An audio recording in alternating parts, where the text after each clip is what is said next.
munaasibadan oo ahayd mid ay xilka kula kala wareegayeen taliyaha cusub ee loo soo magacaabay gobolka Togdheer Taliye Axmed Aw Cali Shabeel iyo taliyihii hore qaybta booliska gobolka Togdheer Taliye Cabdi Cali Xayd ayaa ka qabsoontay xarunta qaybta booliska gobolka Togdheer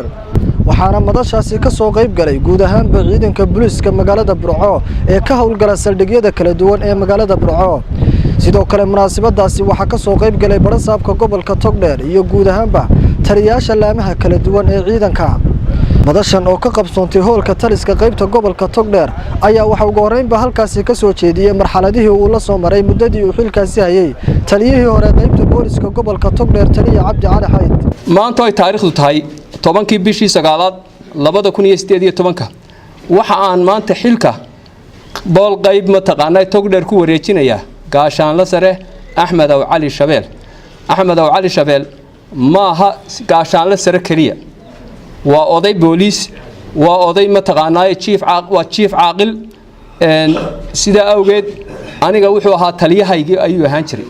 aniga ayuu taliyay ahaan jiray dadweynaha reer Togdheer saraakiisha booliska iyo barasaabka iyo laamaha dawladda aan ka codsanayaa in ay sarkaalka cusub si fiican ay ula shaqeeyaan sidii anigu baan u wada shaqeyn jiray in ay ula shaqeeyaan iyo si ka sii fiicanba in loola shaqeeyo sidoo kale waxa isaguna halkaasi ka hadlay taliyaha cusub ee loo soo magacaabay qaybta booliska gobolka Togdheer Taliye Axmed Aw Cali Shabeel waxaanu soo dhaweeyay xilkaasi loo magacaabay waxa aad ii dhiirigelisay runtii kalsoonina igu abuuraysa warbixinta uu idinka bixiyay hadda ciidankii booliska gobolka Togdheer tihiin ee taliyihii hore Cabdi Cali Xayd warbixin waafiya oo runtii kalsoonidii kordhinaysa waxaan rajaynayaa inay noqono kuwii dadweynahooda si cadaalad ah oo wanaagsan ugu shaqeeya nabadgelyaduna waa nolosha haddaan nabadgelyo jirin wax jirayaa ma jiro siiba gaashaanle Cabdi Cali Xayd wuxuu ahaa sarkaal wanaagsan sarkaal ahaan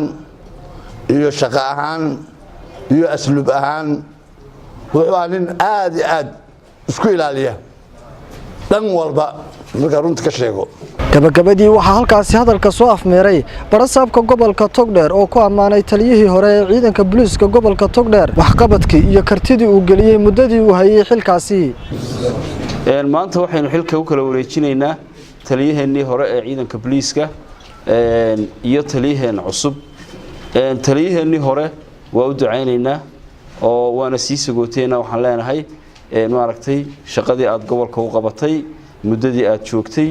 ee wanaagsanayd ee hufnayd waan kugu hambalyeeynaa halka imika lagu geeyna waxaan ilaahay kaaga rajaynayaa inaad wax wanaagsan kala kulanto runtii waxa ahaa taliye waayaraga oo si wanaagsan nabadgelyada uga shaqeeyay taliyaheen cusub waan soo dhaweynaynaa taliye waxaan kugu soo dhaweynaynaa gobolka Togdheer gobol nabdoon oo degan oo waxa weeyaan booliisku ay si wanaagsan nabadgelyadiisa noogala shaqeeyeen runtii ayaanu kugu soo dhaweynaynaa ugu dambeynna waxa halkaasi xilkii kula kala wareegay taliyaha cusub ee loo soo magacaabay qaybta booliska gobolka Togdheer Taliye Axmed Aw Cali Shabeel iyo taliyihii hore ee qaybta booliska gobolka Togdheer Taliye Cabdi Cali Xayd محمد حسن ديريا محمد شوكر تلفزيون عالمي Ariel TV مقالة برعو